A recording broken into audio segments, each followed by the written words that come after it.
You've been hurt. You're waiting for an apology that never comes. And the longer you wait, the more you wonder, what kind of person can't say sorry? But psychology shows that for some people, apologizing isn't about pride. It's about something much deeper.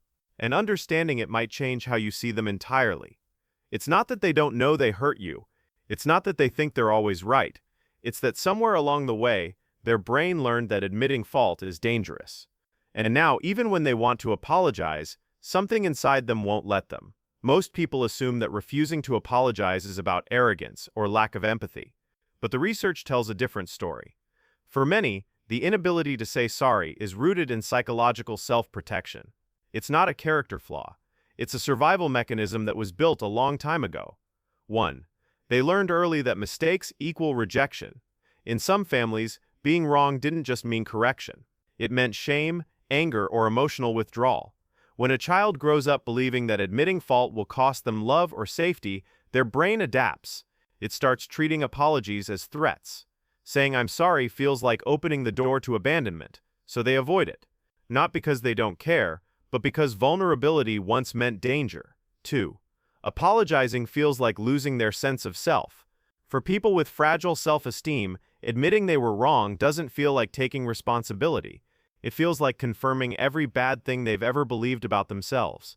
Their identity is so unstable that any acknowledgement of fault threatens to collapse the whole structure. So they defend, justify, rewrite the narrative. Not to manipulate you, but to protect the only version of themselves they can tolerate. 3. They don't have the emotional language to process guilt. Some people were never taught how to sit with uncomfortable emotions. Guilt, shame, regret. These weren't discussed in their home.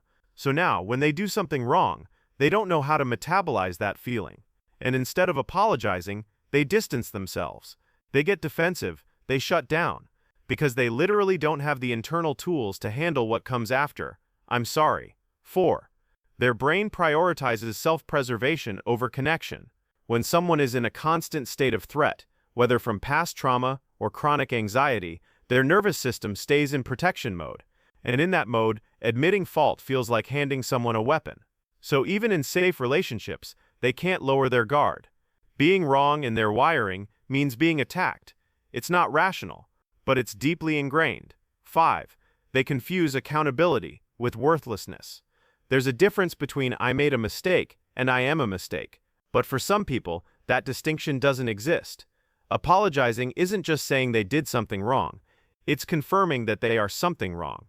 And that belief is usually tied to how they were treated growing up. Here's what's important to understand. Someone's inability to apologize says more about their inner world than it does about you. It's not proof that they don't value you. It's proof that they're still carrying wounds they haven't healed. That doesn't make it okay. It doesn't mean you have to accept it. But it does mean the problem isn't personal. If you're waiting for an apology from someone who can't give it, you have a choice. You can keep waiting and let that silence define your worth. Or you can recognize that their inability to say sorry is about their limitations, not your value. And if you're someone who struggles to apologize, this isn't about blame. It's about awareness. Your resistance to saying sorry likely protected you once, but it might be costing you now. Learning to separate "I was wrong" from "I am wrong" could be the shift that changes everything. Apologies aren't about weakness. They're about repair. And some people never learn that repair is possible.